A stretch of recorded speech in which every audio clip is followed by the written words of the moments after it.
સુરતના ડરપોક મેયરે વિપક્ષ આમ આદમી પાર્ટીના જનહિતના સવાલના જવાબો તો ન આપ્યા, ઉલટ પોલીસ બોલાવી કાર્યકર્તાઓની અટકાયત કરાવી તેવું વિપક્ષ નેતા બોલ્યા.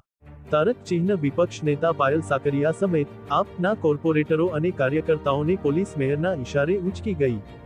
તારક ચિહ્ન જનતા વતી પૂછાયેલા વિપક્ષના સવાલના જવાબો આપવાની ત્રેવડ ન હોય તો મેયર બનીને ન ફરાય, વિપક્ષ નેતાઓએ કીધું.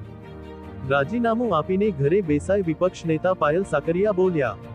તારક ચિહ્ન મેયર પોતાનું મનસ્વીપણું બતાવી લોકશાહીનું ગળું દબાવવાની કોશિશ કરે છે તેમ આમ આદમી પાર્ટીનું કહેવું છે.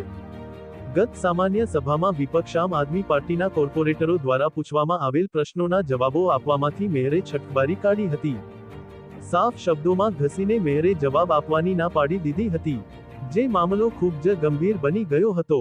આ મુદ્દે આમ આદમી પાર્ટીના કોર્પોરેટરો અને પદાધિકારીઓ મેયરને રજૂઆત કરવા અને સવાલના જવાબો માંગવા ગયા હતા. પરંતુ રાબેતા મુજબ જ મેયરે અડધો કલાક જેટલો સમય વિપક્ષના કોર્પોરેટરોને તેમની ચેમ્બરની બહાર રાહ જોવડાવી હતી.